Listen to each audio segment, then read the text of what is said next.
Voilà, bonjour à toutes et à tous. Et évidemment, c'est un grand plaisir d'être avec vous et d'ouvrir ce colloque aujourd'hui. Voilà, pour ceux qui ont réussi à surmonter aussi les difficultés de transport encore en cette fin de journée.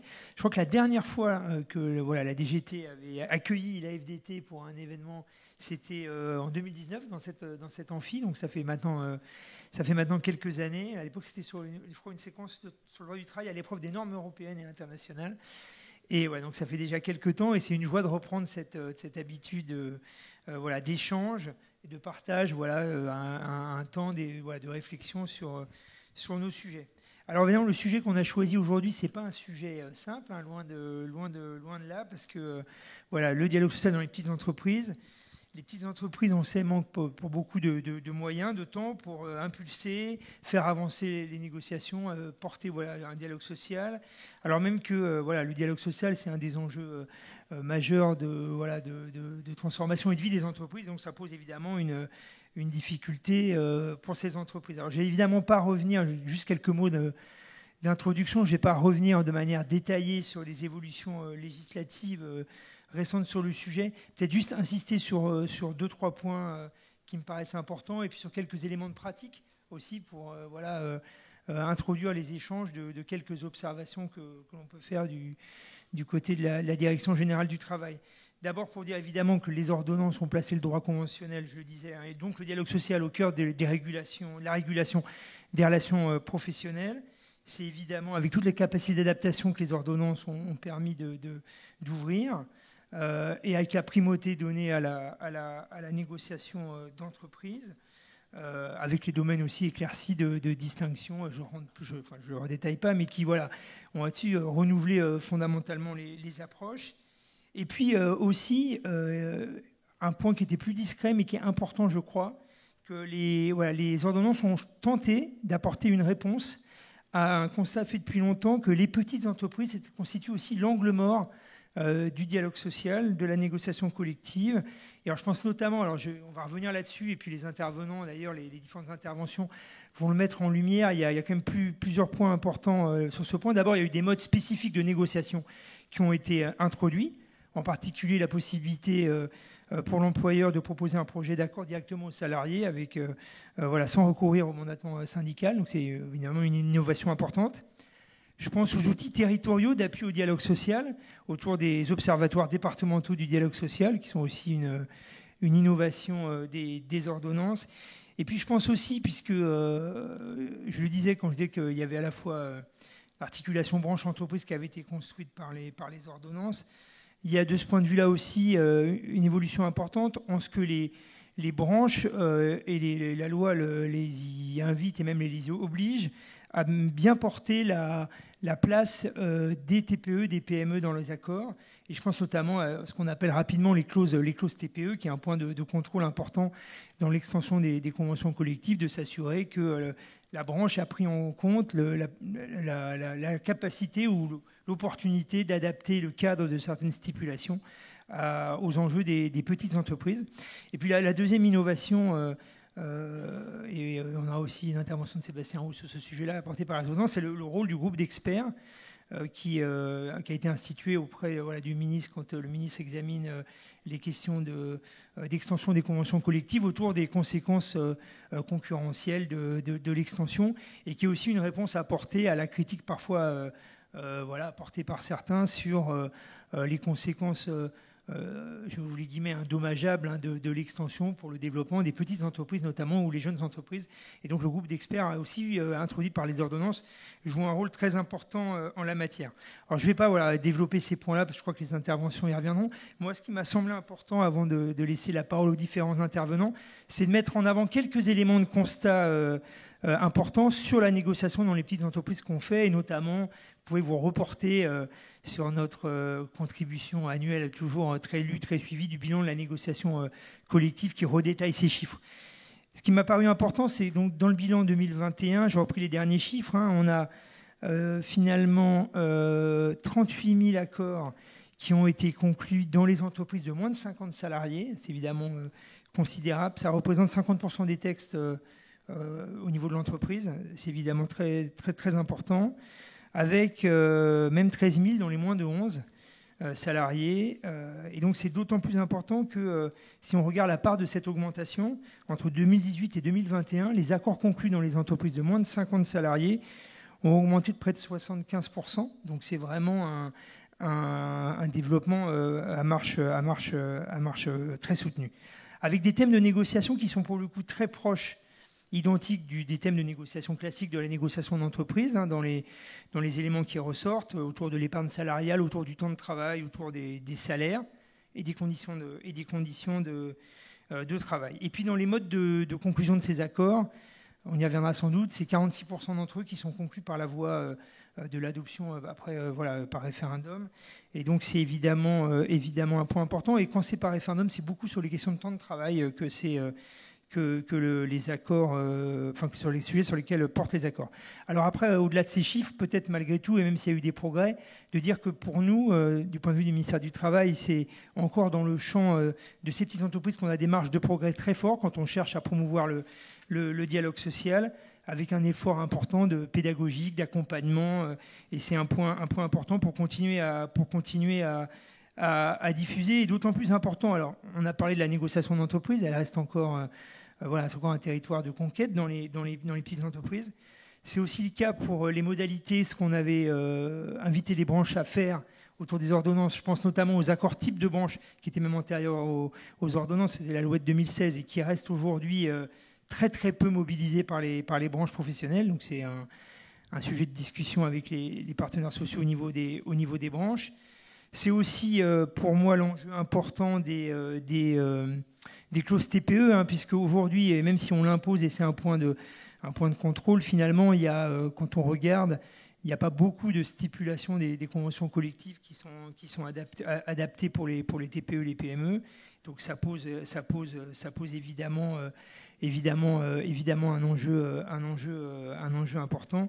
Et donc voilà, donc il y a vraiment un sujet là-dessus de conquête et de dialogue avec les partenaires sociaux qui sont pas toujours dans la compréhension non plus qu'on porte ce regard et qu'on insiste beaucoup sur ces enjeux-là, ou qu'on insiste aussi sur le groupe d'experts. Peut-être Sébastien y reviendra, parce qu'il y a parfois un peu une défiance sur ce regard extérieur, quand on challenge la négociation collective de branche sur la prise en compte importante de l'enjeu des petites entreprises. Mais moi, je crois que c'est un point important en termes d'acceptabilité et de légitimité de l'accord de branche en particulier, et dans la faculté qu'on donne aux petites entreprises de pouvoir aussi adapter le cadre des relations professionnelles aux spécificités de leur métier, dans un cadre pertinent qui est celui de l'accord de branche. Voilà, je ne reviendrai pas beaucoup plus dans le détail, parce qu'il y a beaucoup d'interventions qui vont suivre.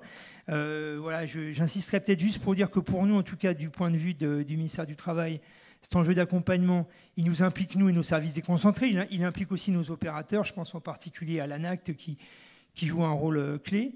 Et il nous implique au-delà aussi dans le lien avec les acteurs des territoires. Je pense notamment aux observatoires départementaux du dialogue social, où il y a des pratiques tout à fait remarquables qui existent, mais qui appellent à être développées dans beaucoup de territoires où ils ne fonctionnent pas, où ils n'existent pas encore concrètement. Et donc pour nous, ça c'est un enjeu tout à fait important. L'accompagnement aussi des commissions paritaires régionales interprofessionnelles, qui à une échelle régionale aussi ont un rôle clé d'impulsion.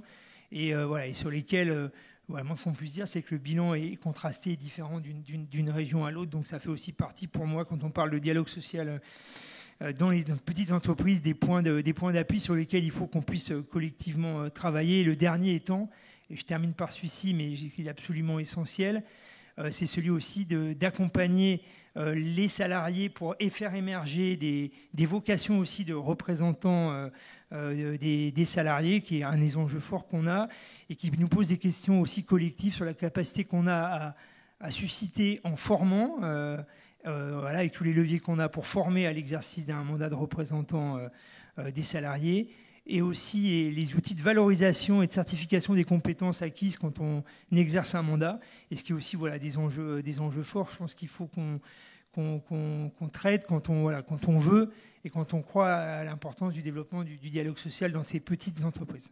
Voilà, c'est quelques mots. Alors, je ne voulais pas être trop long, d'autant plus que malheureusement, alors j'avais prévu de faire toute la séquence avec vous, On avait parlé avec Pascal, voilà, nos échanges se colloquent ce soir, et malheureusement, voilà, je vais devoir m'éclipser dans quelques minutes, voilà, pour une réunion au cabinet du ministre. Et donc, j'en suis voilà, d'autant plus désolé qu'il y a voilà, beaucoup de sujets moi, qui m'intéressent et de vous entendre.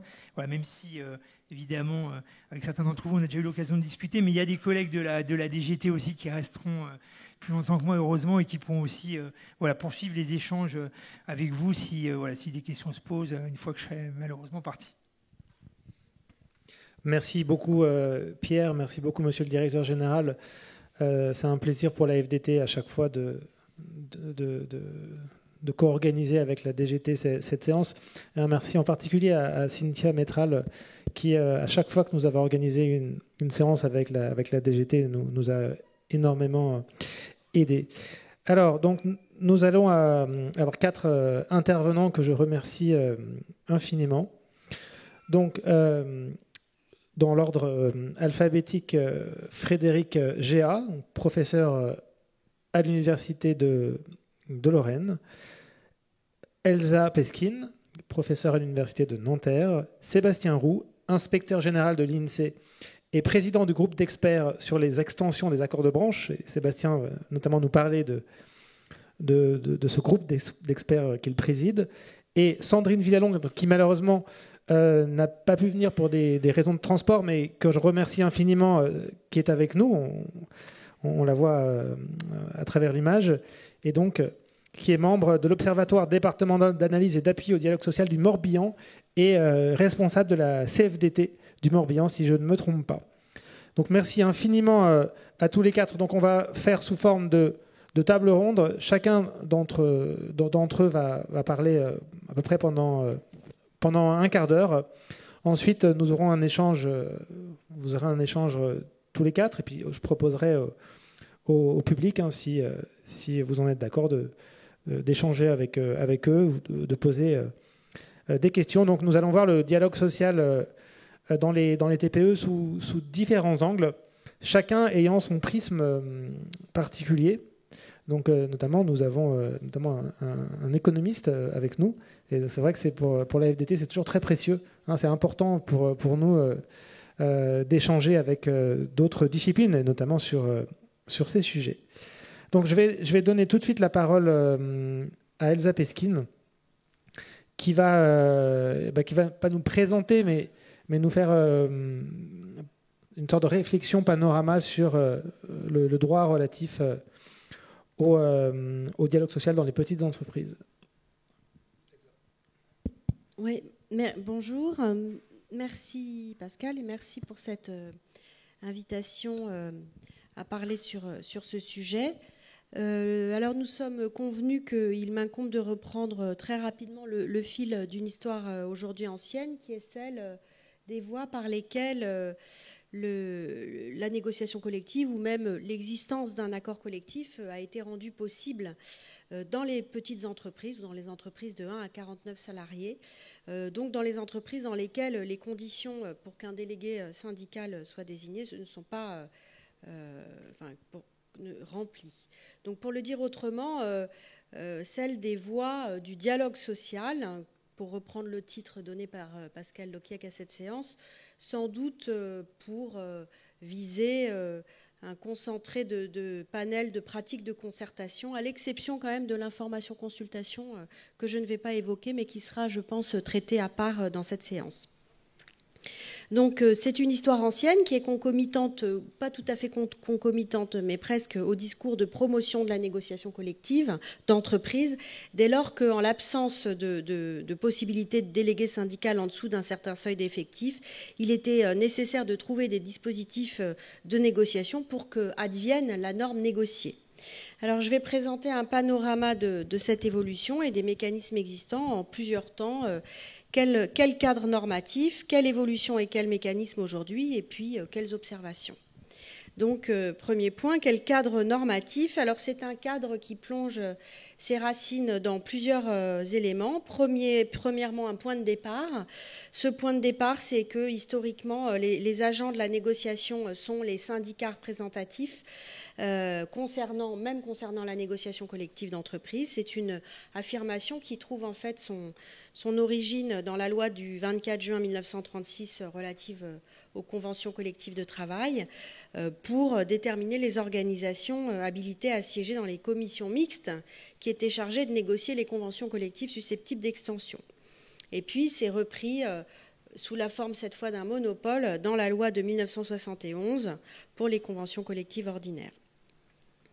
Deuxième élément qui a alimenté un processus de diversification des agents de négociation dans l'entreprise, c'est l'idée énoncée par le Conseil constitutionnel lors de sa décision du 6 novembre 1996 que les syndicats ont une vocation naturelle à assurer la défense des droits et des intérêts des travailleurs, notamment par la voie de la négociation collective. Ils ont donc une vocation naturelle, mais pas un monopole, affirmation qu'il a reprise dans la décision du 21 mars 2018. Et au fond, donc, le monopole dont bénéficiaient les syndicats représentatifs jusqu'à la loi de 1996 était donc un monopole légal, mais qui pouvait être écarté par la loi. Et enfin, troisième élément qui a impulsé une diversification des agents par le recours à dans un certain sens, en tout cas par la quête d'agents susceptibles de négocier appartenant à la collectivité de travail, que l'on peut situer dans un article, ou plutôt dans l'interprétation d'un article par la Cour de cassation dans les années 90. C'est un texte à l'allure modeste qui était issu de la loi du 13 novembre 1982, qui est aujourd'hui l'article 2232-17, et qui désigne le délégué syndical comme membre de droit de la négociation, de la délégation qui négocie dans l'entreprise, et qui ouvre à chaque syndicat représentatif la faculté de compléter sa délégation par des salariés ordinaires. Et cet article a été utilisé par la Cour de cassation pour préciser qu'au fond, pour négocier, dans la délégation, il fallait du personnel appartenant à l'entreprise. Et il y a toute une littérature des années 90, parmi beaucoup d'auteurs ont écrit sur le sujet. Il y avait Jean-Pierre Chauchard et il y avait également Georges Borenfreund qui a montré que cette lecture est venue orienter la manière d'envisager la qualité des agents de négociation sur les lieux de travail. Et l'idée s'est imposée au fond qu'en l'absence de délégué syndical, seule l'entrée en scène d'acteurs issus de la collectivité du personnel pouvait permettre le développement d'une activité contractuelle à ce niveau. C'est ce que Georges Borenfreund appelait, qualifiait de conception ethnocentrique de la négociation collective d'entreprise. Deuxième point. Donc, quelle évolution et quel état du droit aujourd'hui ? À partir de là, dès lors que l'enjeu est devenu l'existence d'une norme négociée au niveau de l'entreprise, et que cet enjeu est devenu de plus en plus important au fur et à mesure des années, eh bien, on a connu une série de réformes qui... donc la première étant issue de la loi de 1996, qui ont introduit puis modifié les règles relatives aux agents dits alternatifs par certains auteurs, palliatifs par d'autres, les lois de 96, de 2004, de 2008, de 2015 et enfin l'ordonnance de 2017. Et ces différentes réformes ont fait naître des figures de négociateurs, le salarié mandaté par une organisation syndicale représentative, le représentant élu, mandaté ou non.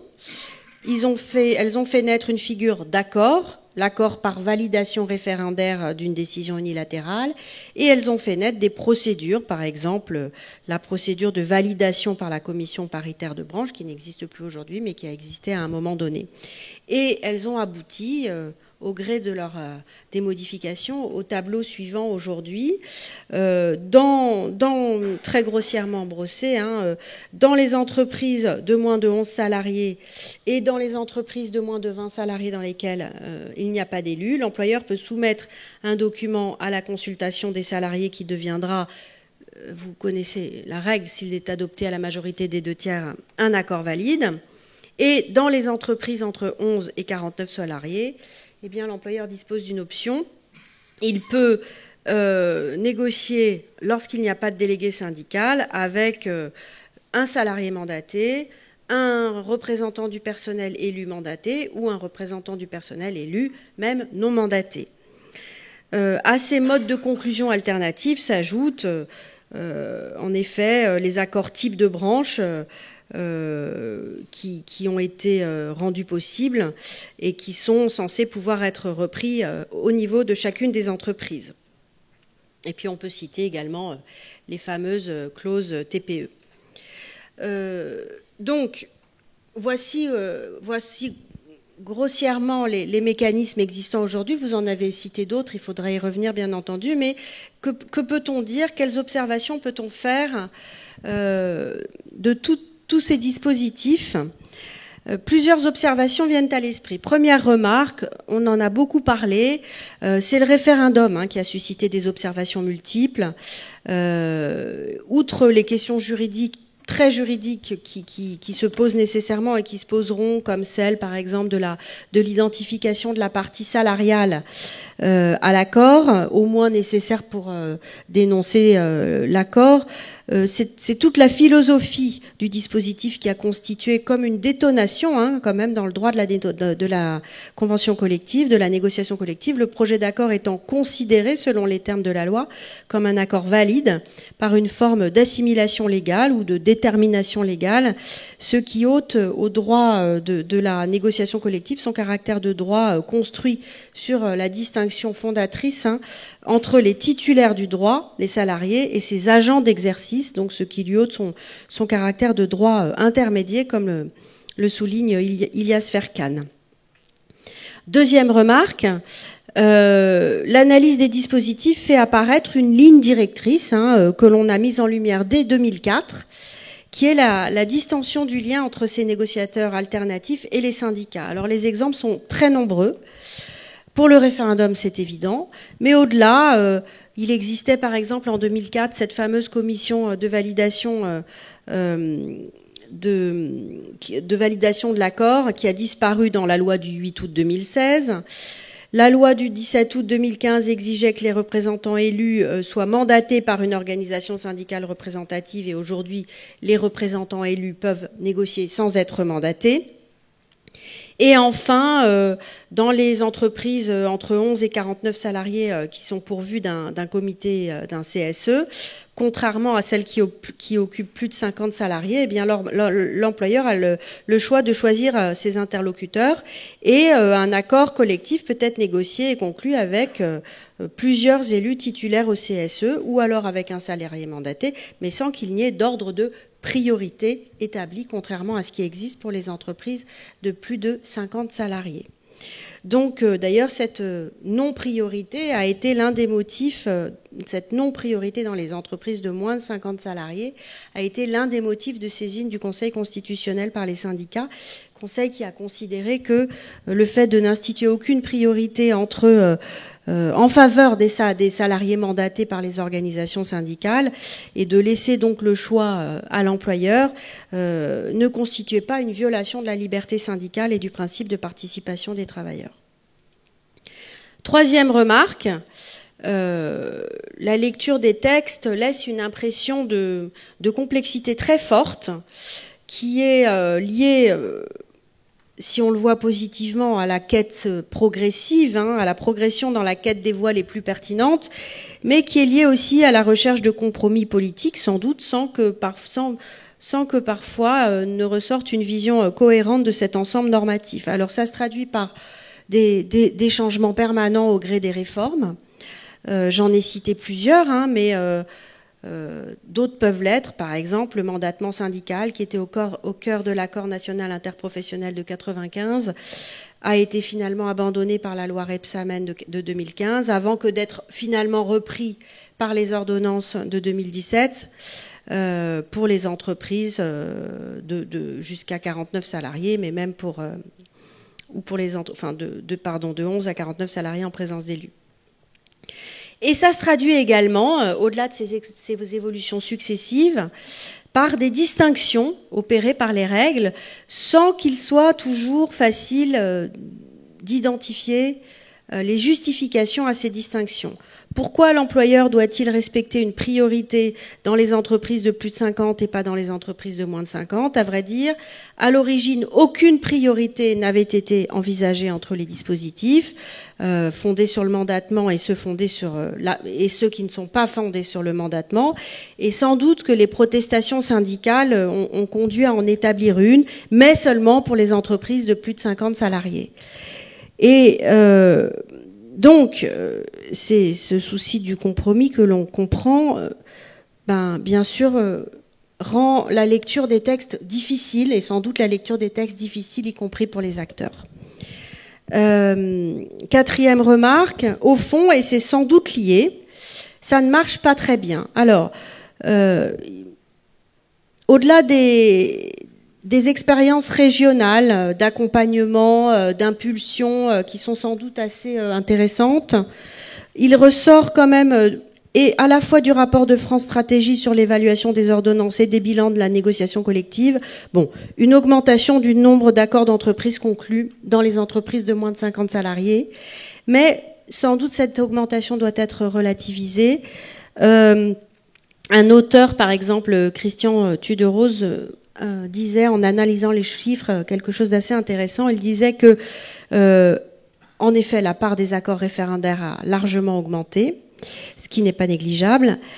En revanche, il faisait valoir que ce qu'il appelle le taux d'engagement pour les entreprises de moins de 50 subissait une augmentation bien moindre que pour les entreprises de plus de 50 salariés. Et il dit également, ce qui m'est apparu être une remarque intéressante, que la part la plus importante des accords collectifs conclus par voie référendaire concerne ceux portant sur la participation et l'intéressement. Et il remarque qu'au fond, ces accords concernent assez peu les conditions de travail. Et on pourrait peut-être d'ailleurs étendre cette interrogation à l'ensemble des accords alternatifs hors référendum. Il existe en tout cas, dit-il, une sorte de division sociale du travail de négociation. Dit autrement, on a quand même le sentiment que, au fond, les signataires, autres que les délégués syndicaux, s'emparent d'objets partiels pour lesquels l'apport de la négociation dans le contenu de l'accord est plus limité. Enfin, voilà, donc, quand même, il ressort globalement, en définitive, que 35 ans après les premières interrogations relatives à la promotion du dialogue social dans les petites entreprises, eh bien, cette faveur, cette promotion de la négociation n'a pas complètement abouti. Alors, on pourrait formuler des hypothèses pour expliquer ce non-aboutissement. Qui ne sont que des hypothèses, ça peut être, mais qui ressortent quand même des discours des syndicats, même si je le dis de manière un peu intuitive, sans que ce soit appuyé par des études véritablement, mais certaines sont liées à la complexité des textes pour les acteurs, à l'absence de modèle de la norme négociée eu égard à la diversité des formules consacrées. Sans doute, les difficultés liées au mandatement syndical sont-elles également importantes. Le mandatement syndical, l'employeur doit quand même informer les syndicats de la branche de l'existence d'une négociation au niveau de l'entreprise.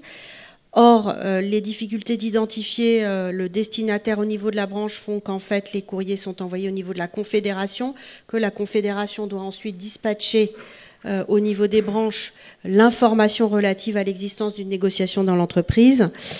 Et ce qui manque aujourd'hui, sans doute, c'est aussi plutôt finalement que à nouveau des études juridiques, c'est sans doute des études plus sociologiques sur la diversité des pratiques, la diversité de la réception des dispositifs par les acteurs. Il y en a, mais le rapport de France Stratégie lui-même reconnaît que le reconnaît en disant qu'on a assez peu d'éléments sur les pratiques effectives de négociation dans les TPE-PME. Voilà.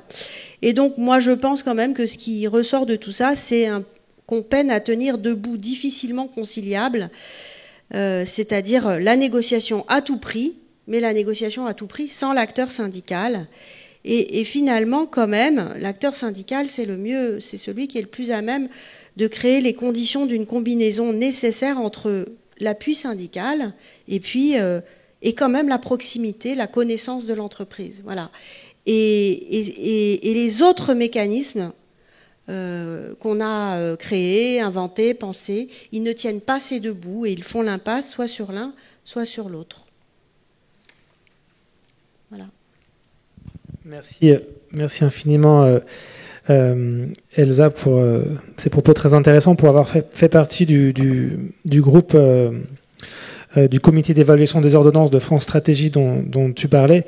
Effectivement, il était ressorti la difficulté à accéder au contenu des accords et à mesurer la qualité des accords, le contenu même des accords.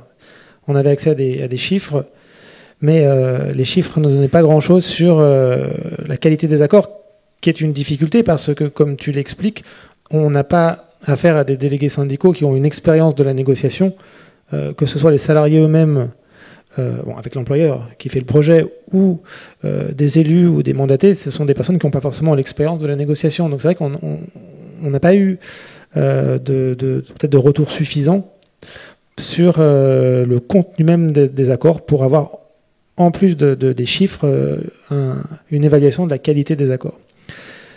Donc c'est une transition vers Sébastien, que je remercie infiniment, donc pour un regard plus économiste, et puis aussi avec votre expérience du groupe d'extension des branches. Merci beaucoup pour cette invitation qui me permet de présenter le groupe et les travaux que l'on y fait.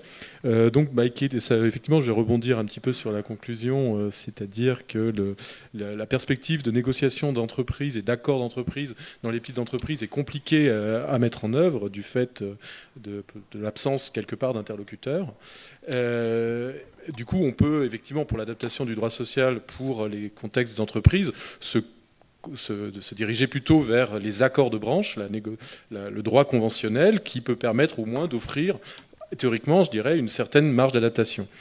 Or, une des difficultés qui est aussi, je dirais, identifiée au niveau de cette approche pour le droit conventionnel, c'est d'une certaine manière la faiblesse de la représentation des petites entreprises au niveau des branches professionnelles.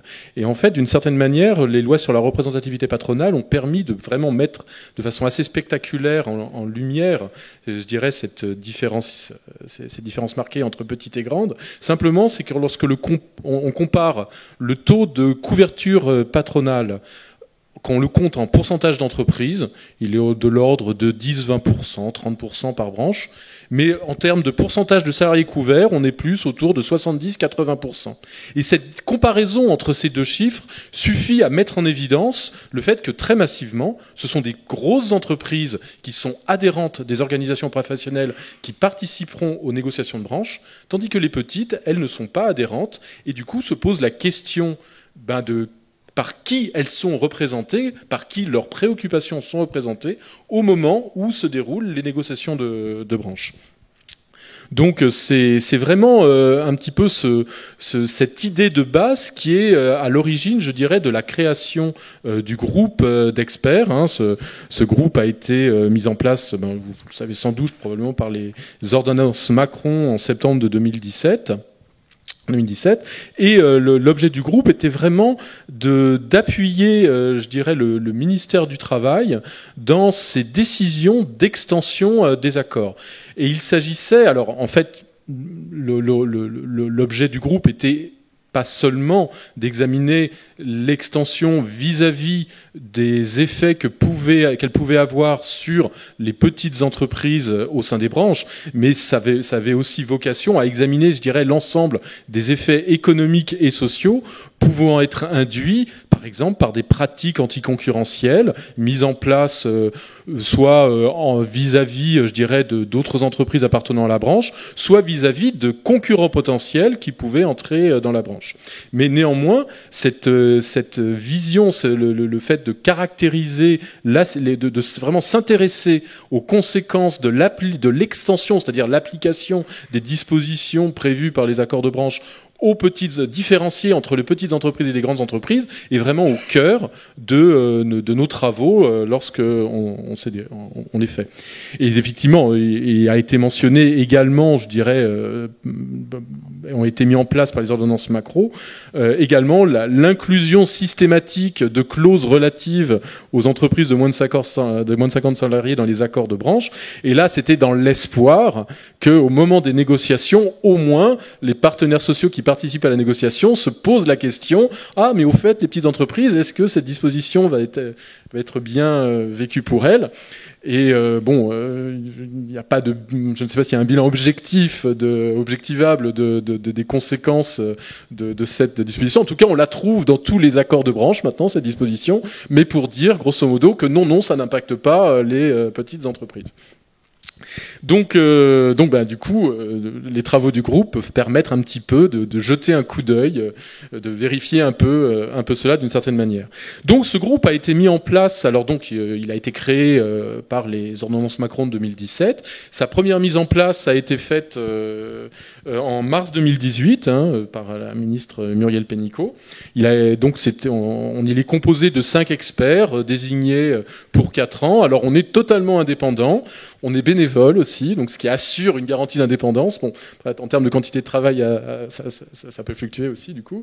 Il est composé de 5 experts, alors plutôt majoritairement d'économistes, mais il y a également parmi nous un juriste, Julien Icard, et une sociologue, Élodie Bétou, et donc les autres membres sont Étienne Chantrel, qui est plutôt spécialiste du droit de la concurrence, il est d'ailleurs travaille à l'autorité de la concurrence, et Dominique Meurs, économiste spécialiste du travail. Et moi-même, je suis plutôt statisticien économiste, et donc j'ai un tropisme assez important sur les aspects quantitatifs visant à objectiver justement un petit peu les effets quantitatifs que peuvent avoir telle ou telle disposition. Alors bien sûr, comme ce groupe est indépendant et bénévole, il est appuyé par les services du ministère du Travail, notamment par la Direction générale du travail qui fournit une rapporteure en l'occurrence dont le rôle est très très apprécié, et également des travaux d'études statistiques, notamment via la DARES qui est le service statistique du ministère du Travail, et pour lesquels un temps de chargé d'études est consacré. Et donc la mission effectivement du groupe, c'est vraiment d'éclairer le ministère dans son instruction des effets de l'extension, sachant que au ministère du Travail, l'instruction quand un accord, enfin, je ne sais pas si vous voyez, mais quand il y a un accord est signé par les partenaires sociaux, il est envoyé au ministère du Travail qui va examiner la légalité, si vous voulez, de cet accord. Est-ce que la clause de TPE il y est bien? Est-ce que les dispositions qui sont prévues sont bien cohérentes avec le code du travail? Donc ça, c'est vraiment fait de façon vraiment efficace et approfondie. En revanche, se poser la question des conséquences effectives économiques et sociales, là, clairement, le ministère est moins outillé pour regarder cela. Donc du coup, je perds même. En fait, j'avais prévu des slides et ils tombent. Donc voilà. Alors, juste un point sur les travaux du groupe. Donc, alors, depuis que le groupe est installé, nous avons rendu 9 avis. Donc, il y a eu 2 saisines effectives par le ministère et 7 qui l'ont été par les partenaires sociaux. Je vais revenir un petit peu plus tard sur les modalités de saisine. Et je précise tout de suite que sur les 7 saisines effectuées par des partenaires sociaux, 5 l'ont été par la même organisation qui est issue de la branche de la plasturgie. Alors, cela étant, malgré le faible nombre de saisines, nous avons pu examiner des thèmes variés. Alors, en premier lieu, les salaires. Et pour cela, donc là, le groupe a été aussi a été construit un peu en réaction à ce qui s'était passé pendant la crise de 2008, c'est-à-dire que suite à la crise de 2008, enfin pendant la période de 2008, avec la récession que l'on a connue, il y avait eu une déconnexion, je dirais un petit peu des évolutions de salaire, une déconnexion macroéconomique entre les évolutions de salaire et les évolutions de productivité, les évolutions de salaire étant plus dynamiques que les gains de productivité.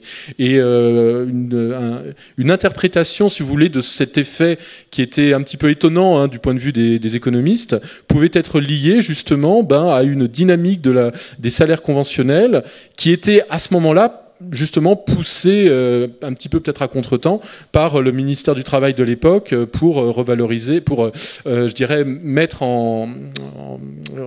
respecter les minima de branche, pour que les minima de branche respectent bien le SMIC pour l'ensemble des conventions collectives.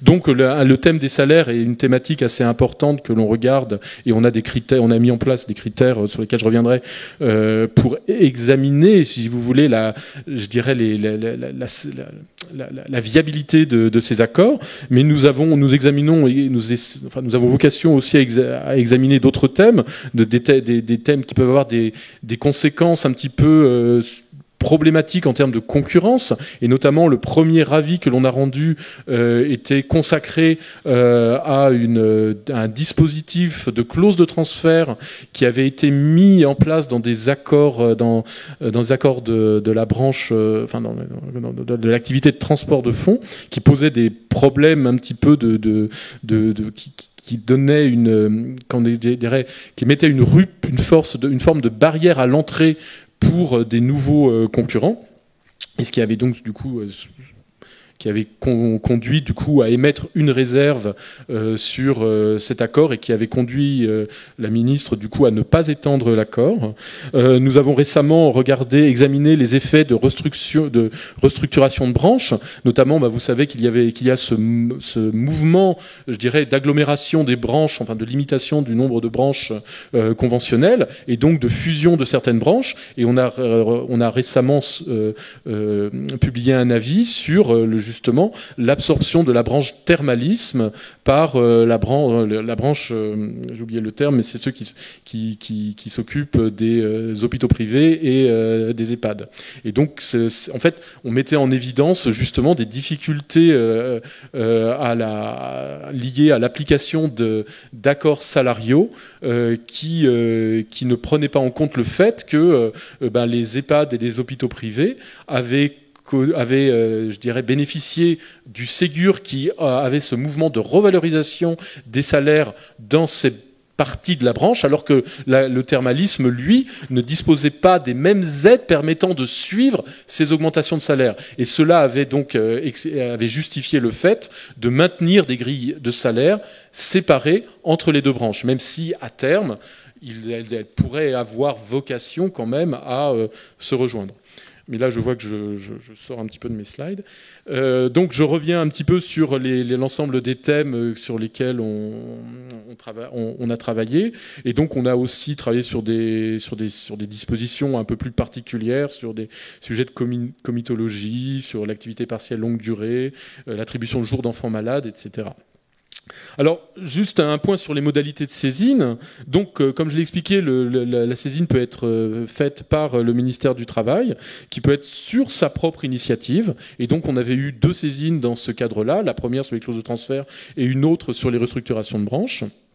Mais elle peut être aussi faite à la demande écrite et motivée d'une organisation patronale ou d'une organisation syndicale représentative dans le champ de l'accord concerné un mois après la signature de l'accord.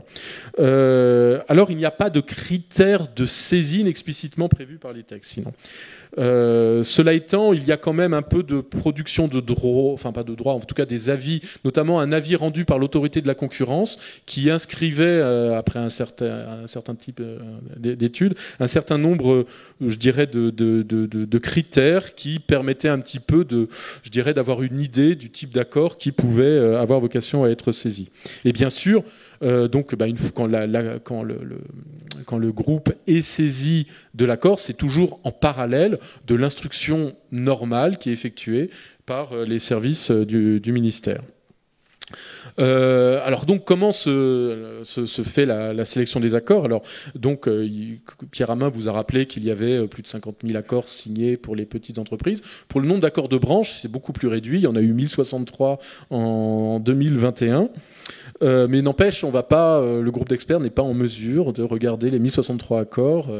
Et donc, il s'agit un petit peu de définir des critères qui permettraient, à l'administration de choisir les accords qui pourraient être soumis au groupe. Alors, le premier critère qui vient, c'est un peu l'idée de représentativité patronale. C'est-à-dire, si on est dans une branche où 80% des entreprises sont adhérentes à un accord de branche, le sujet de l'extension se pose beaucoup moins que quand il s'agit uniquement que quand seulement 10 ou 20% des entreprises le sont. Donc c'est plutôt des branches avec une faible représentativité patronale qui ont vocation que l'on a vocation à examiner.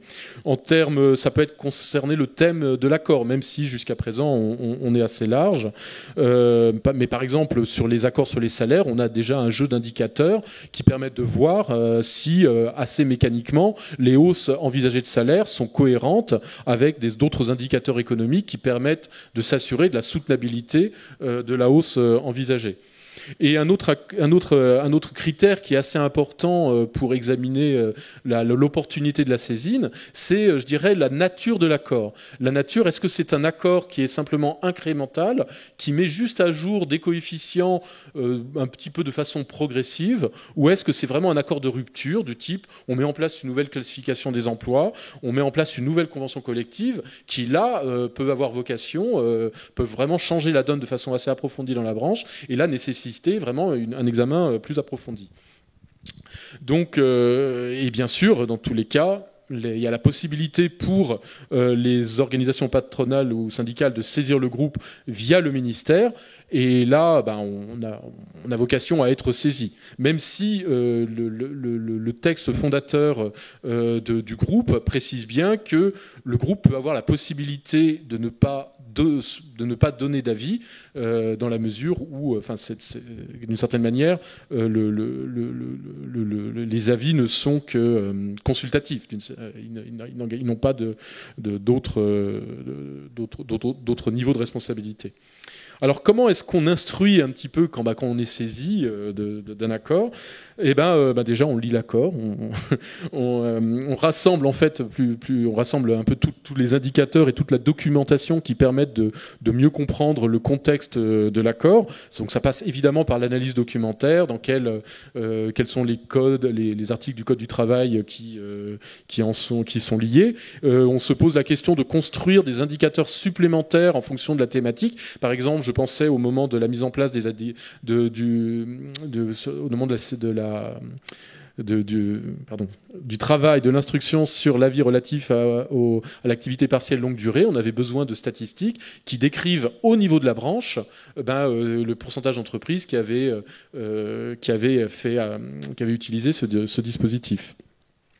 Ensuite, une fois qu'on a fait cette saisine, on organise des réunions du groupe. Alors, il y a toujours un travail préparatoire auparavant. On examine ces accords en réunion de groupe, en présence des services de la Direction générale du travail et de la DARES. Et là, c'est l'occasion un peu de réfléchir aux mécanismes économiques qui sont en jeu, mécanismes sociaux aussi, pour comprendre un petit peu, pour mieux apprécier les conséquences potentielles de l'application de l'accord. Et si besoin, on essaie de rassembler des évidences empiriques complémentaires. Et c'est après, à ce stade-là, qu'on envisage également des auditions avec les partenaires sociaux, avec ceux qui ont vraiment participé aux accords. Et ces auditions sont extrêmement enrichissantes et permettent d'avoir une vision, je dirais, du contexte, et même parfois de nous changer d'avis au fur et à mesure de l'instruction, et qui permettent finalement un petit peu de se forger un avis. Il faut bien comprendre que nous n'avons que 2 mois pour rendre cet avis, et forcément, je dirais, l'avis, il a ses limites-là liées au délai d'instruction qui est mis en œuvre. Et c'est bien sûr, il s'appuie sur la mobilisation des expertises de chacun des experts. Et bien sûr, aussi, cet avis, il est rédigé, il est obtenu, je dirais, par consensus.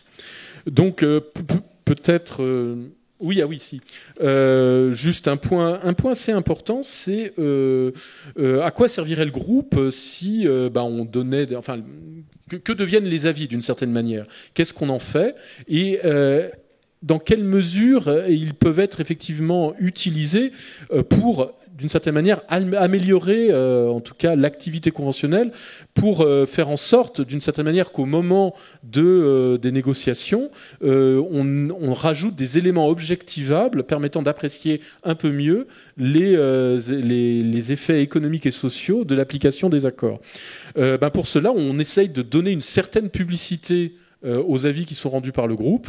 Donc déjà via l'audition des partenaires sociaux au moment de l'instruction de l'avis, mais également systématiquement les avis sont présentés devant les partenaires sociaux à la sous-commission extension qui justement est chargée de valider un petit peu les accords de branche.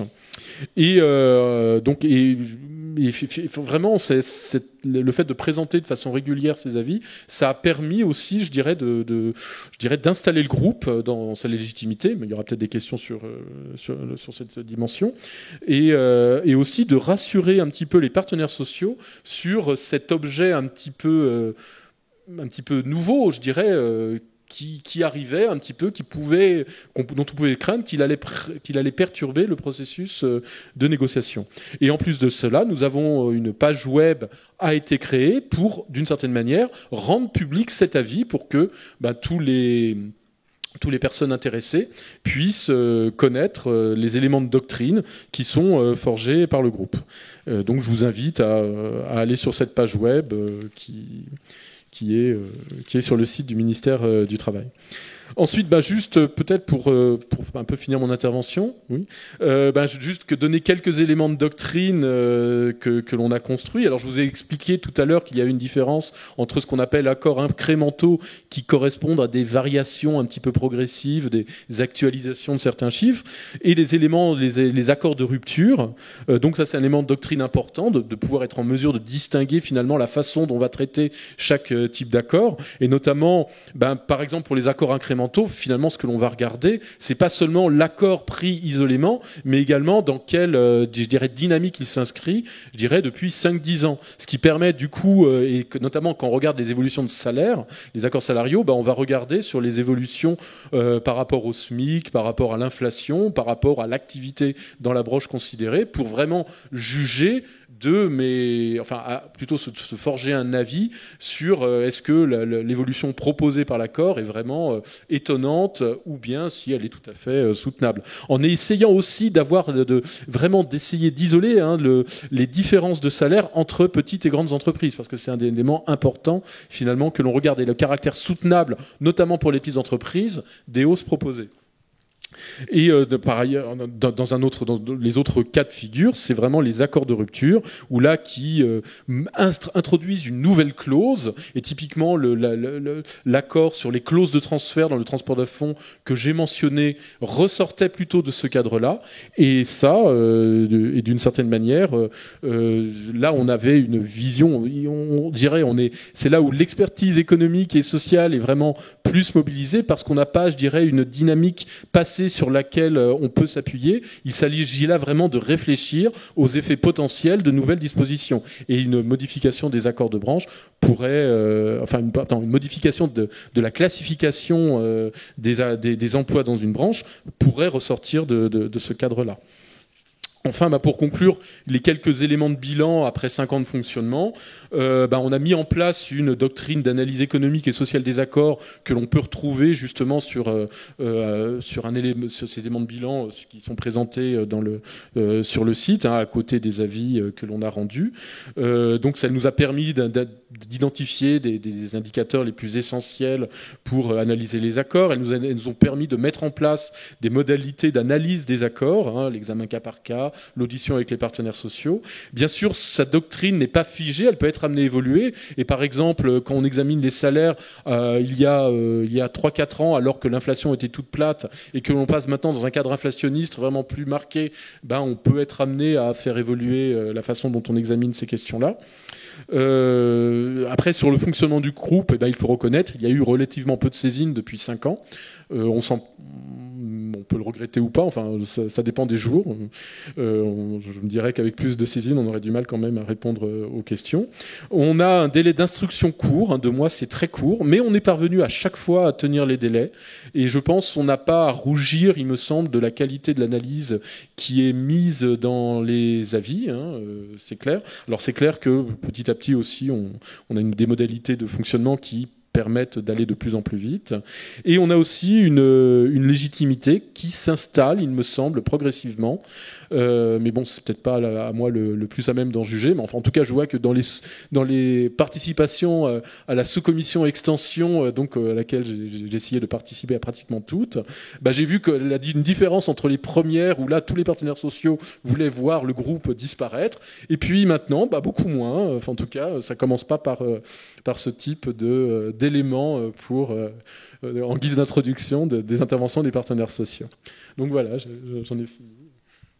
Merci pour votre attention. Merci infiniment à vous, Sébastien, de nous avoir fait découvrir ce groupe d'experts de l'intérieur. C'est vrai qu'on a appris plein de choses. Donc je vais tout de suite passer la parole à Sandrine Vidalon, si vous nous entendez. Je pense qu'on va voir votre visage apparaître sur l'écran. Et voilà, écoutez, merci infiniment Sandrine, et je vous passe la parole notamment pour nous expliquer un petit peu le fonctionnement interne aussi de ces observatoires dont vous êtes l'une des responsables. À vous. Merci.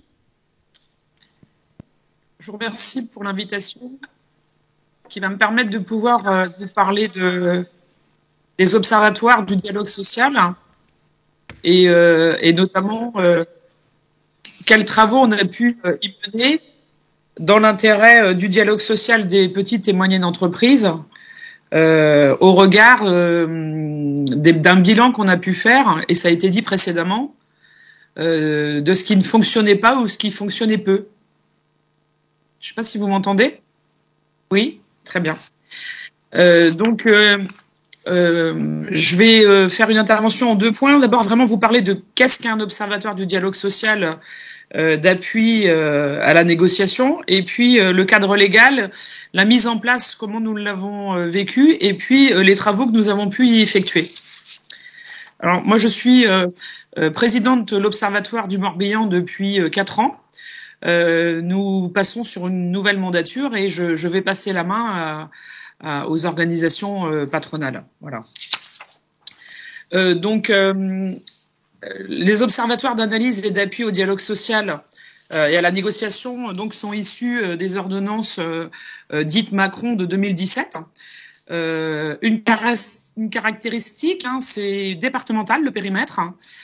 C'est tripartite et c'est composé d'organisations syndicales et de représentants des employeurs, donc les organisations patronales. Nous sommes accueillis dans les locaux de la DETS, donc la direction départementale emploi, travail et solidarité. Et nous avons toujours avec nous dans nos travaux soit le directeur de la DETS, soit son suppléant, et ils assurent pour nous le secrétariat. Donc, lorsque les observatoires ont été créés, il y a eu des modalités de désignation, et puis finalement, c'était assez vague dans les travaux qu'on allait avoir à y mener, dans le sens où ça n'était pas cadré par les textes. Donc, on a eu une publication de la liste des organisations représentatives au niveau du département, et puis des organisations interprofessionnelles. Et nous avons été sollicités pour présenter des personnes souhaitant s'investir dans cet observatoire. Les organisations syndicales et patronales ont vraiment joué le jeu, et il y a eu des désignations assez rapides. Et nous avons eu ensuite une liste de personnes active au sein de l'Observatoire du Morbihan avec une publication officielle des membres de l'Observatoire. Une spécificité, il faut être soit salarié et membre d'une organisation syndicale du département, bien sûr, et de la même règle s'applique aussi aux employeurs qui sont présents dans le cadre de leur organisation patronale. Au tout début, on a mis en place un règlement intérieur puisque c'était quelque chose qui était prévu, où on a défini la durée des mandats, les conditions de renouvellement, les conditions de désignation avec un mandat, est-ce qu'on pouvait être représenté, les conditions d'alternance entre les organisations patronales et syndicales. Et puis, une fois que cela a été fait, on a fait un ordre du jour de mise en place et on s'est réunis. Le premier enjeu a été de définir ensemble le diagnostic partagé de ce qu'on appelle le dialogue social dans les petites entreprises. Et on a pu échanger sur, en tous les cas, moi en tant que responsable syndical CFDT pour le Morbihan, ma réalité, mais comme vous l'avez dit, plutôt dans les entreprises de plus de 50 salariés, et puis les organisations patronales, venir nous expliquer que c'était parfois compliqué pour eux de pouvoir se saisir de ce sujet-là par leur activité propre. Et puis également, nous, on a pu mettre en avant que c'était aussi, et ça a été dit, parfois compliqué de faire s'intéresser les salariés à ce type d'instance. Alors, on était juste à la mise en place du CSE lorsque les ordonnances sont passées et qu'on a eu la création des observatoires du dialogue social. Ce qui a été dit également, c'est qu'on est quand même parti d'un tronc commun de dire qu'est-ce qui se négocie finalement dans les entreprises de moins de 50 salariés dans le Morbihan. Et donc avec la DETS, on a fait les extractions finalement des accords qui avaient pu être signés. Et on a regardé tant au niveau du contenu, en tous les cas du thème, que des modalités de signature. Est-ce que c'était avec un délégué syndical? Est-ce que c'était avec un référendum? Est-ce que c'était avec un salarié qui avait reçu un mandat? Mais on n'a pas pu aller beaucoup plus loin, notamment en termes de est-ce qu'il y avait vraiment de la qualité dans ces accords. Ce qu'on a pu y voir, c'est que les thèmes qui étaient traités étaient souvent les mêmes, ce qui nous a plutôt guidés à se dire que ce serait intéressant un petit peu d'outiller et d'équiper les petites entreprises et permettre d'aller sur des sujets qui, à terme, pourraient donner du sens à l'entreprise, notamment pour répondre aux préoccupations des employeurs qui ont pu nous dire que c'était compliqué de recruter et puis compliqué de fidéliser. Alors, ce qu'on a pu leur expliquer, nous, organisations aussi syndicales, de par l'expérience qu'on avait sur le territoire, c'est que lorsqu'on arrive au plein emploi et on peut s'en féliciter, forcément, on regarde de plus près quelle est l'offre qui est faite en termes d'emploi et en mettant du droit dans l'entreprise, notamment dans le cadre de la négociation et du dialogue social, eh bien, on peut faire venir des salariés, on peut rendre une entreprise plus attractive qu'une entreprise où il n'y aura pas de droit pour les salariés. On a pris l'exemple des tickets restaurants, on a pris l'exemple d'un accord d'égalité professionnelle. Donc, une fois que le diagnostic a été partagé, on s'est dit, bon, on va se former. Donc, on a fait une formation commune au dialogue social, déjà pour les membres de l'Observatoire. Comme ça, on partait vraiment de la même chose. C'était la même feuille de route, c'est-à-dire, voilà, le dialogue social, qu'est-ce qu'on entend, qu'est-ce qu'on y met derrière et vers quoi on peut tendre. Donc, comme on était, je l'ai dit précédemment, en période de mise en place des CSE, assez rapidement, on s'est dit que l'idée, ce serait de pouvoir mettre à disposition des outils qui seraient mis sur le portail de la DETS pour aider les petites entreprises. On a tout de suite été vers une trame de négociation d'un protocole d'accord préélectoral, puisque la mise en place d'un CSE passe effectivement par cette négociation-là. Donc, nous avons travaillé sur alors 2 trames. On a fait une trame de 11 à 24 et puis une trame de 24 à 49 salariés, parce qu'il peut y avoir des différences importantes pour ce type de seuil d'entreprise. Et puis, finalement, on a réussi assez facilement à se mettre d'accord. Et la trame commune a été mise sur le portail de l'ADELE. Ça a été assez utilisé, donc on était assez contents de ça. Et fort de cette expérience-là et de ce succès, on s'est dit on va continuer. Et puis on a été vers une trame de règlement intérieur de CSE, comment on rédige un ordre du jour de CSE, un peu pour démystifier le CSE, puisque les organisations patronales nous disaient « Oh là là, mais ça va être compliqué, est-ce que vous croyez que nous, on a le temps de faire des réunions, on ne sait pas par où prendre ces choses-là, on ne connaît pas forcément le cadre légal, puisque dans les petites entreprises, ce qu'ils nous ont dit, c'est qu'ils ne sont pas forcément épaulés et équipés de services de ressources humaines, où parfois c'est vrai que ce sont des comptables qui assurent ce poste-là. Et on s'est dit on y va, on va continuer là-dessus. Et on a eu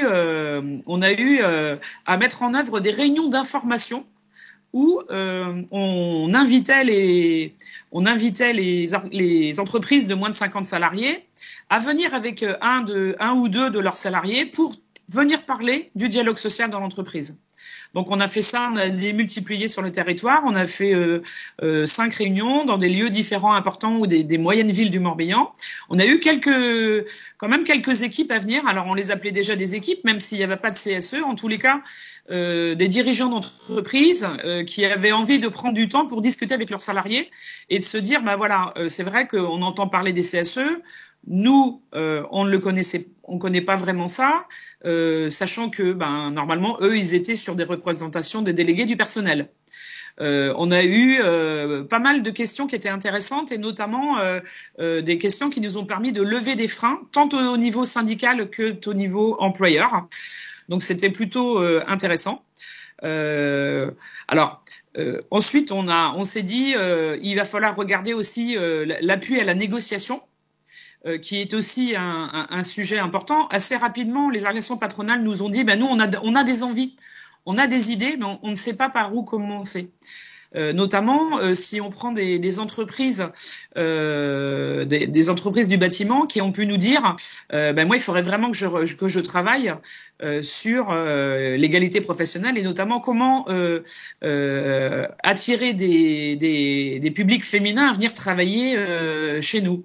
Et je me rappelle d'un exemple d'une entreprise qui était de fabrication de fenêtres aluminium où la contrainte de port de charge pouvait décourager les candidatures féminines. Et puis finalement, en allant regarder, en allant creuser sur les conditions de travail et l'amélioration justement via la mise en place d'outils, engins de manutention, ça a pu lever certains freins.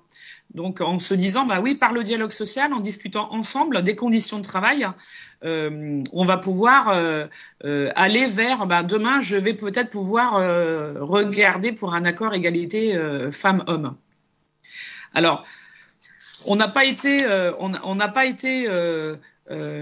aidé puisque, comme tout le monde, on a été percuté par la crise Covid et pour le coup, discuter en distanciel sur des sujets importants comme ceux-ci, c'est un peu plus compliqué. Donc, on a perdu un petit peu de notre dynamique, mais pour autant, avec l'aide de l'ARACT que j'avais contacté, on s'était dit que ce serait aussi intéressant, puisqu'on avait une vraie demande de réflexion sur l'égalité professionnelle, c'était de dire peut-être que l'ARACT, elle, a des outils et donc ils vont pouvoir nous accompagner sur le sujet et venir dire la mise en place d'un accord peut s'accompagner et elle peut être aidée et portée par l'observatoire qui mettrait à disposition une sorte de kit d'outils, l'ARACT qui peut venir aider. Et donc dans cette perspective-là, on a mis en place un questionnaire pour un petit peu sonder les entreprises du Morbihan qui seraient intéressées sur le sujet. On a eu un taux de réponse, alors même si à l'échelle d'un département ça paraît peu, mais quand on a quand même une quinzaine d'entreprises qui s'intéressent, nous on prend, parce que quand on voit les accords qui sont négociés et le contenu des accords et les sujets, il y a finalement très peu d'accords sur le salarié en situation de handicap, par exemple, le salarié senior. Alors on en parle beaucoup en ce moment, mais voilà, je suis moi dirigeant par exemple d'une petite entreprise. Comment je fais pour le maintien dans l'emploi des salariés seniors, l'articulation vie privée vie professionnelle. Et donc on était sur la dernière année de l'existence de notre observatoire, nous étions sur ces sujets-là avec des ateliers de mise en place justement de groupes de travail pour aller voir de plus près ce dont on parle lorsqu'on parle de ce type de sujet. Voilà.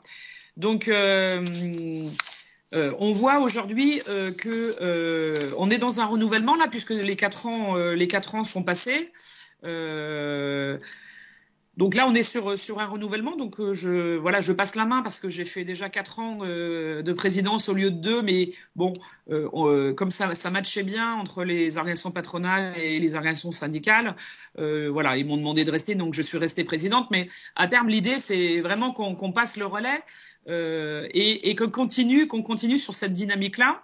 Même si là, par exemple, est venu s'inviter le télétravail dans nos débats, et donc peut-être qu'on va sur le sujet de la qualité de vie au travail et les conditions de travail, peut-être qu'on va regarder de plus près et on va peut-être finalement aller vers le télétravail. Les freins qu'on a pu rencontrer, c'est clairement l'investissement des acteurs, des membres de l'Observatoire. Pour faire du dialogue social, il faut être plusieurs autour de la table et il faut surtout être représentatif de ce qui se passe sur le territoire. Donc on a eu parfois un peu de désengagement ou d'absence de certains partenaires et ça pose problème parce que ça ne peut pas être qu'une organisation syndicale qui porte l'Observatoire ou une organisation patronale. Alors on a eu la chance d'avoir un bon duo. Je formais un bon duo avec une collègue de l'UDES, donc l'économie sociale et solidaire, qui représentait une organisation patronale, mais qui était assez moteur aussi. On a eu vraiment la chance, parce que je dis que c'est une chance, de se dire on a envie que ça avance, on a envie que ça fonctionne, on a envie que ça produise des choses. Alors, ça a été dit en introduction, les observatoires n'ont pas tous fonctionné de la même manière, puisqu'il n'y a pas de cadre légal. Donc, quand on s'est mis autour de la table, on s'est dit, mais bon, il y a un observatoire de dialogue social et d'appui à la négociation, mais qu'est-ce qu'on va y faire? Et on a, avec donc la DRETS, des réunions une fois par an, des réunions régionales où les 4 observatoires, donc nous, il y a 4 départements en Bretagne, les 4 observatoires, on se réunit et on regarde les travaux. Alors, ce qui est assez intéressant, c'est finalement, on voit qu'on n'est pas tous partis dans la même voie, mais c'est très bien aussi, c'est ça qui est riche. Et autant nous, sur le Morbihan, on a pu créer des outils et se dire qu'il fallait alimenter pour pouvoir aider les entreprises à aller vers cette envie de mettre en place du dialogue social et, comme on est dans le cadre de l'appui à la négociation, les aider sur ces sujets-là. Autant, par exemple, si je prends l'Observatoire d'Ille-et-Vilaine, mon collègue de Rennes, eux, ils sont plutôt allés à la rencontre des salariés, vraiment pour mettre en place des CSE. Alors, on a eu une démarche un peu différente, mais en tous les cas, lorsqu'on a mis à plat tout ce qu'on a pu produire, c'est intéressant de pouvoir mutualiser ce qui a pu être imaginé et produit. Donc, ça demande de l'engagement, ça demande du temps. C'est ce que j'expliquais aussi à la DETS. C'est une réunion à 2 par mois. Donc, c'est vrai qu'il y a des travaux intersessions, il faut qu'on avance, qu'on partage et puis qu'on puisse être d'accord. Parce que vraiment, nous, le défi, c'était que tout ce qui était produit par l'Observatoire du Morbihan soit vraiment partagé et porté par tous les membres. Alors parfois, les uns ou les autres ne sont pas disponibles et ne peuvent pas venir à la réunion, mais pour autant, on faisait des relevés de décision et à chaque fois, on demandait à ce qu'ils soient validés. Donc, ce qui a bien fonctionné, c'était vraiment l'engagement.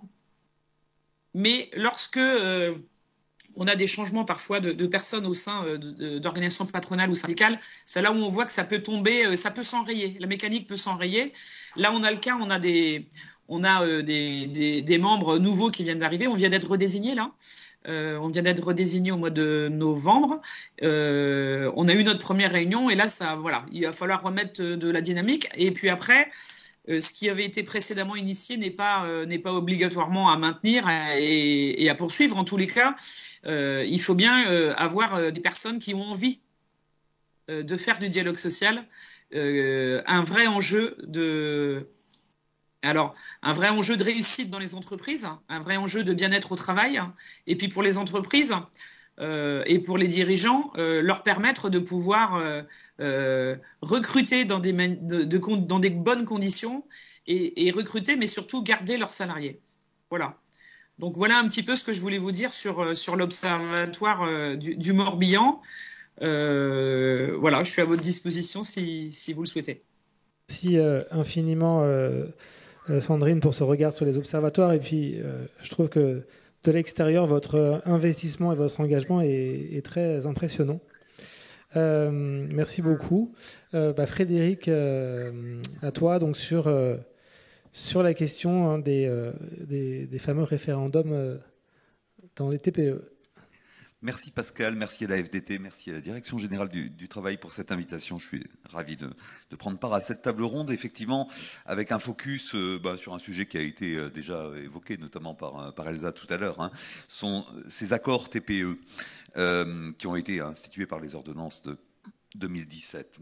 Pierre Ramin y faisait référence également tout à l'heure. Je ne vais pas revenir sur le dispositif en tant que tel.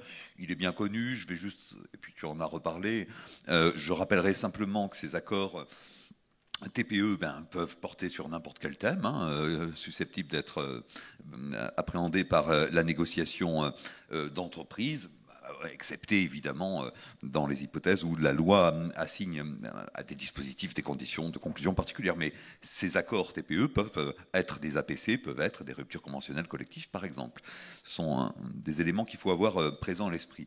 Je ne reviens pas non plus sur les débats qui nous avaient quand même beaucoup animés à partir du projet de texte d'ordonnance, à partir de la première version des ordonnances jusqu'à la loi de ratification. Il y a eu beaucoup de débats sur ce dispositif et les textes ont évolué. Je ne vais pas revenir dessus, mais il y a eu quand même un moment où on se demandait ce que c'était que l'accord dont on parlait. On n'avait pas encore dit que c'était considéré comme un accord d'entreprise dans la première version des textes. On discutait de cela. On se demandait même s'il était possible de le réviser puisque le texte ne le prévoyait pas ou de le dénoncer. Tout ça a été effectivement complété à l'occasion de la loi de ratification des ordonnances, et peut-être que ça a sauvé la constitutionnalité de ce texte. En tout cas, j'en suis assez convaincu. Je ne rappelle pas non plus le paysage dans lequel s'est inscrit ce dispositif. Elsa l'évoquait tout à l'heure. Alors, pour rebondir sur ce que tu disais, Pascal, oui, je suis convaincu, comme tout le monde, qu'il faut chercher à le saisir de façon réaliste maintenant. Les textes, on les connaît, simplement, ils ne donnent pas à voir la réalité, effectivement, l'usage dont les acteurs, que les acteurs font de ce dispositif. C'est absolument essentiel de regarder du côté de ces acteurs.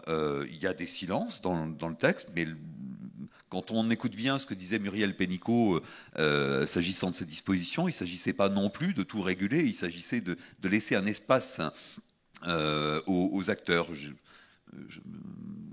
songe notamment à ce fameux délai de 15 jours. Elle disait c'est un délai pendant lequel éventuellement les salariés pourront se rapprocher d'une organisation syndicale par hypothèse extérieure à l'entreprise.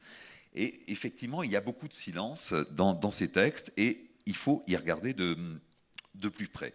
Je pense qu'il y a des angles morts, en fait, si on s'en tient simplement à une approche technique, juridique, et donc à travers les textes. J'ajouterais volontiers une chose qui est un peu sous-jacente aux propos qu'on vient d'entendre à l'instant.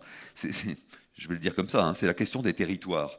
C'est-à-dire que, à mon avis, on doit se méfier de plus en plus, quand on parle de négociation collective, d'une approche absolument indifférenciée en matière de territoire. Je prends un exemple très concret.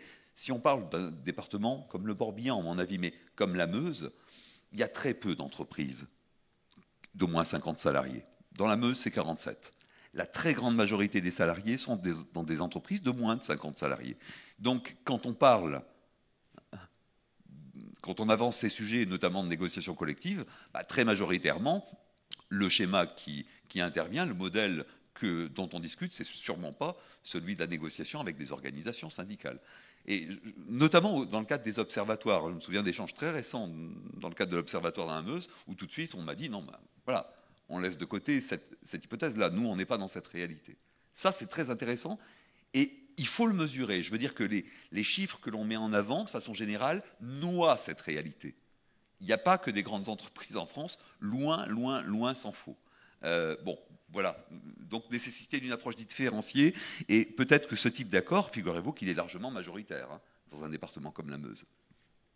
Eh oui, en nombre, c'est assez édifiant. Bon, alors ça, une fois qu'on l'a à l'esprit, se pose la question de savoir comment on s'y prend pour aller voir cette réalité. À mon avis, il y a deux méthodes qui ne sont pas des méthodes de sociologues, qui sont des méthodes de juristes, enfin, de juristes qui peuvent effectivement être un petit peu sur le terrain de la sociologie du droit ou un petit peu sur le terrain des sciences de gestion ou qui peuvent travailler avec des économistes, mais enfin, c'est encore une approche juridique. Deux méthodes, une approche analytique, celle qui consiste à analyser les accords en tant que tels, c'est bien une approche de juriste, c'est au fond assez classique que de procéder ainsi. Les juristes sont assez bien placés pour analyser en tant que tels les textes de ces accords qui sont accessibles sur Légifrance. Et puis il y a une seconde approche qu'à mon avis les juristes ne doivent pas délaisser, c'est une approche de type empirique. Alors ce sont ces deux approches que je vais évoquer là, en rendant compte de quelques résultats. Tout d'abord, une approche que je qualifierais d'analytique, celle qui se rapporte essentiellement à l'analyse des accords. Il y a eu un rapport important qui a été publié par le Cercle CRID en février 2022, sous la direction de Cécile Nicot. Ce rapport s'intitule « Limites et apories du recours au référendum dans les très petites entreprises de la région Auvergne-Rhône-Alpes ». C'est une base d'accord qui avait été fournie par la DRET sur la période 1er janvier 2018, 31 août 2021. Il y avait 1128 accords qui avaient été adoptés par cette approbation des deux tiers, et 300 d'entre eux ont fait l'objet d'une lecture littérale dans le cadre de ce rapport. Alors quels sont les principaux résultats, me semble-t-il? Bon, déjà sur les thématiques, on l'a déjà dit, mais c'est assez édifiant, il faut le rappeler, que l'objet principal de ces accords, c'est la durée du travail, 74%. Ça correspond à 831 des accords qui étaient adoptés selon cette modalité dans cette région sur la période que j'évoquais. Les principaux sujets qui sont privilégiés en ce domaine, c'est la répartition et l'aménagement du temps de travail, ce sont les forfaits annuels en jours ou en heures, et c'est la question des heures supplémentaires, mais plutôt sur le versant contingent d'heures supplémentaires. Les entreprises concernées, au regard des chiffres qui sont indiqués, ce sont très majoritairement, sans surprise évidemment, mais très majoritairement des entreprises de moins de 11 salariés, c'est plus de 75% des cas, donc les fameuses entreprises entre 11 et 20 qu'on a évoquées tout à l'heure, ça correspond à un quart, semble-t-il, dans leur échantillon. L'un des éléments qu'ils mettent en avant, sur lequel j'aurai peut-être l'occasion de revenir, c'est la question ce qu'ils appellent les accords jumeaux. On pourrait parler de phénomène de mimétisme, c'est-à-dire que vous retrouvez quasiment le même accord d'une entreprise à une autre, presque à la virgule près. Ça peut arriver. Alors c'est un phénomène qui cherche à analyser dans le cadre de ce rapport, et l'hypothèse qui est avancée, c'est celle d'une source commune, qui peut être celle de cabinets de conseil ou d'organisations patronales. Juste toute petite remarque à ce stade, ce phénomène du mimétisme, on l'a observé dans les travaux que nous avons menés également en Lorraine sur le dialogue social, c'est loin d'être circonscrit aux accords TPE. On le trouve vraiment, y compris dans des entreprises d'au moins 50 salariés, et parfois avec des organisations syndicales. Alors, la question de la mise à l'écart des stipulations de la branche, Ça, c'est un des points, effectivement, qu'aborde ce rapport, en indiquant que les textes étudiés, les accords étudiés, font généralement référence aux stipulations de la Convention ou de l'accord de branche. Le rapport ajoute que la grande majorité de ces accords s'affranchissent expressément des stipulations négociées à ce niveau, au motif qu'elles seraient inadaptées à la spécificité de l'activité ou de l'entreprise, tout du moins lorsqu'on avance une justification, ce qui ne serait pas souvent le cas. Le rapport cite notamment l'exemple de l'augmentation du contingent d'heures supplémentaires. Ce serait le cas de 92% des accords étudiés. Ce contingent étant, dans la majorité des cas, doublé par rapport aux prévisions de l'embranche. Augmentation de 113% d'après le constat qui est fait dans ce rapport. Enfin, le rapport avance que les contreparties sont assez peu visibles, voire inexistantes, ce qui traduirait, ce qui n'est pas une surprise là non plus, une faible négociation des dispositifs prévus par les accords. Ultime question que je soulève par rapport à ce rapport, est-ce qu'il y a eu des APC? En fait, très peu. Dans leur échantillon, il y en a eu uniquement 7 sur la période prise en considération. Alors ça, c'est l'approche analytique. C'est l'approche qui consiste à appréhender les accords. Je crois qu'au départ, ils voulaient mener une approche empirique, mais leur étude a été menée dans une large mesure pendant la crise sanitaire, pendant les périodes de confinement, et donc ils ont plutôt glissé sur une approche de type analytique. Alors j'en viens justement sur l'approche de type empirique, puisque on est en train de mener une étude en Lorraine, dans le Grand Est en fait, sous cet angle, dans le cadre d'une convention avec la DRETS Grand Est. Cette étude, elle n'est pas encore achevée, je ne peux pas en dévoiler totalement les résultats, mais enfin, je peux quand même en souffler quelques-uns, je crois. Dans cette étude sont notamment impliqués Romain Marié, Alexia Gardin, Marguerite Cochet. Alors, nous, notre approche a consisté à aller voir les acteurs, à prendre contact avec eux, à prendre contact avec celles et ceux qui avaient rédigé les accords, voir dans quel contexte ça a été fait, pourquoi on a signé pourquoi on a adopté un tel accord. On a cherché à appréhender ce contexte, ce qui est vraiment dans l'angle mort, effectivement, de l'analyse juridique. La DGT a joué un rôle important par rapport à cela, puisque c'est par la Direction générale du travail qu'on a eu des listes d'entreprises et les coordonnées des acteurs concernés. Alors on les a contactés. Et qu'est-ce qu'on a pu observer tout d'abord? Eh bien, on a pu observer que les rédacteurs des accords étaient, dans la très grande majorité des cas, plus de 80%, extérieurs à l'entreprise. C'est pas l'employeur qui rédige le projet d'accord. Ça, c'est pas vrai. C'est bien une personne extérieure à l'entreprise. Quelle est cette personne extérieure à l'entreprise? La plupart du temps, un cabinet d'expertise comptable. Vers qui, naturellement, le chef d'entreprise se tourne? Il se tourne vers son interlocuteur naturel, qui est effectivement le cabinet d'expertise comptable. Alors, parfois, on va repérer un cabinet d'avocats, c'est quand même assez rare. Parfois, on va avoir un conseil en ressources humaines ou en dialogue social. Mais c'est assez circonscrit en réalité. Vraiment, la plupart du temps, on tombe sur des cabinets d'expertise comptable, ceux-là même qui s'occupent des bulletins de paye dans la structure concernée. Je pense que c'est aussi simple que ça. Alors il y a quand même des cas où c'est rédigé en interne. Et alors là, c'est vraiment amusant. On a par exemple le secrétaire de direction qui nous dit, voilà, moi je l'ai rédigé parce que ça coûte cher de solliciter un cabinet, y compris notre cabinet d'expertise comptable. Il y a une surfacturation derrière. Faut pas le perdre de vue. Et elle dit, moi je m'en suis occupé seul. Et donc comment j'ai fait? J'ai récupéré un accord qui était sur Internet, puis je l'ai adapté. Et oui. C'est assez logique. Parfois, vous avez une personne qui, au sein de l'entreprise, a des compétences juridiques ou en ressources humaines. Dans ce cas, c'est elle qui va chercher à le faire. Mais c'est quand même assez rare. On nous a signalé à plusieurs reprises ce problème consistant à dire oui, on peut trouver un accompagnement extérieur, mais ça a un coût. Et ce coût a augmenté. Donc là, il y a un vrai problème, à mon avis, d'accompagnement, et il y a une vraie question qui se pose. Ensuite, la question des raisons de conclure un tel accord, elles sont évidemment diverses, mais enfin, on est quand même frappé par une chose, c'est une minorité d'accords, j'en conviens très volontiers, mais on est frappé par une chose, c'est que dans nombre de situations, il s'agissait de corriger une situation illégale. C'est-à-dire que le nombre d'heures supplémentaires qui étaient faits, il était fait en pleine illégalité, mais il était accompli. Et on a cherché à mettre en conformité, si vous voulez, avec la loi, le nombre d'heures de supplémentaires, le contingent d'heures supplémentaires, le cas échéant, l'absence de repos en contrepartie des heures qui seraient effectivement faites, enfin, au-delà du contingent.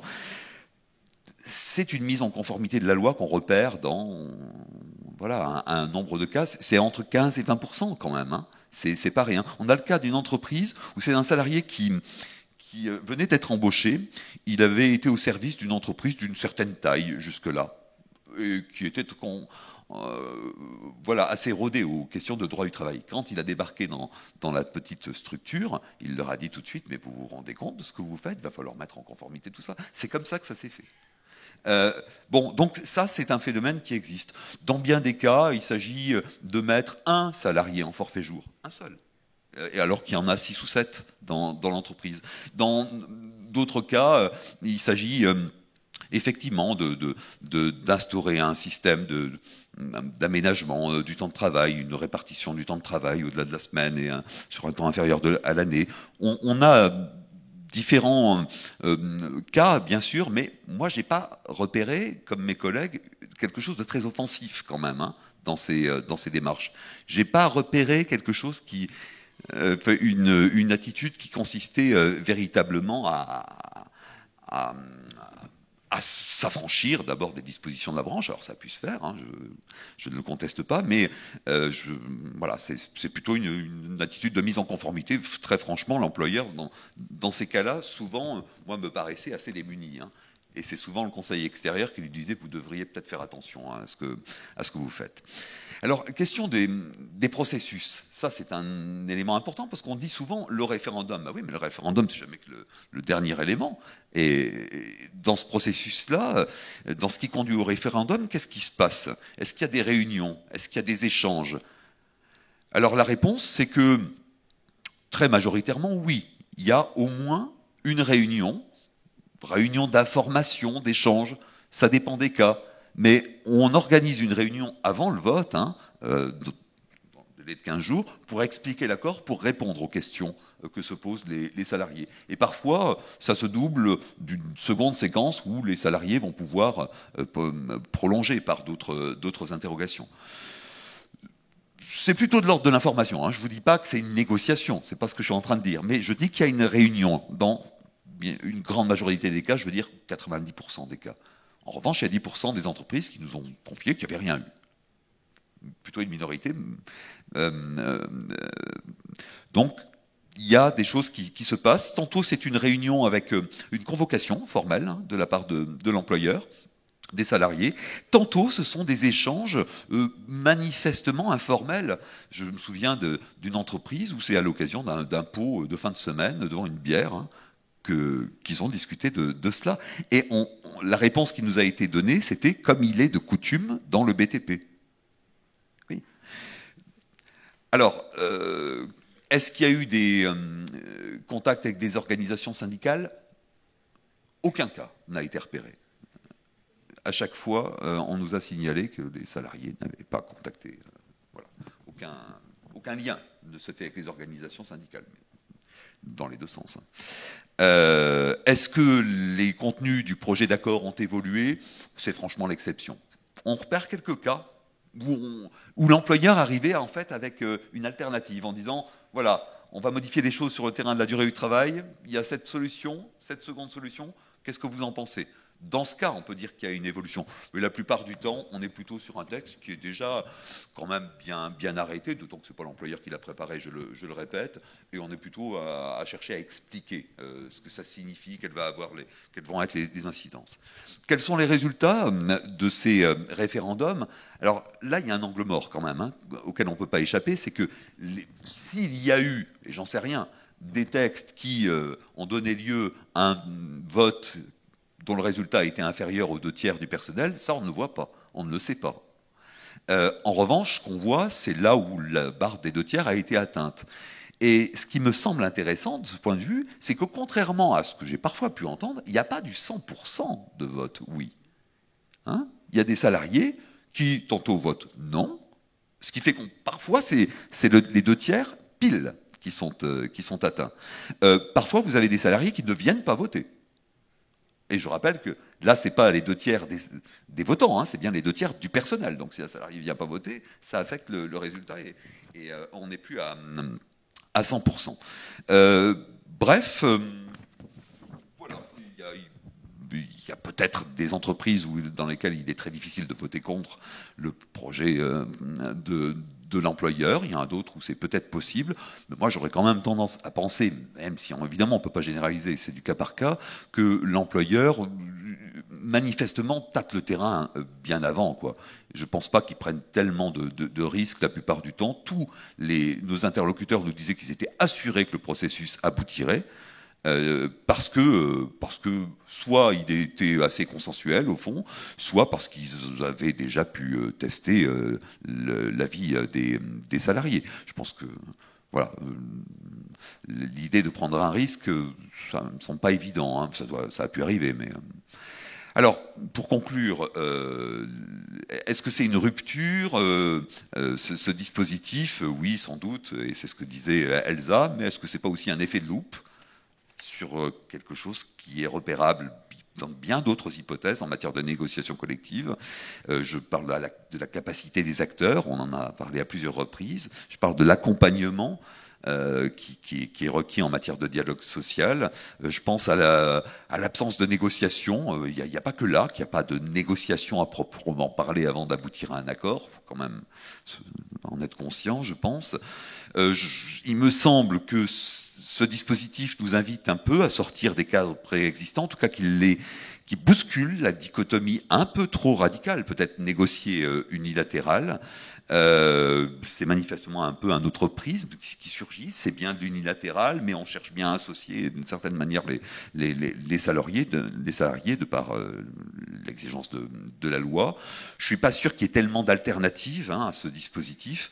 Le mandatement, il était possible, avec la loi Rebsamen dans ces entreprises-là, il n'a pas été tellement pratiqué manifestement. Reste à savoir pourquoi, mais bon. Et puis enfin, ce dont je suis convaincu, c'est que quelque part, c'est une problématique de démocratie au travail. Cette question absolument cruciale qui est au cœur d'ailleurs des travaux sur les assises du travail, c'est le 3e thème au fond, c'est quand même une conception de la démocratie qui se joue.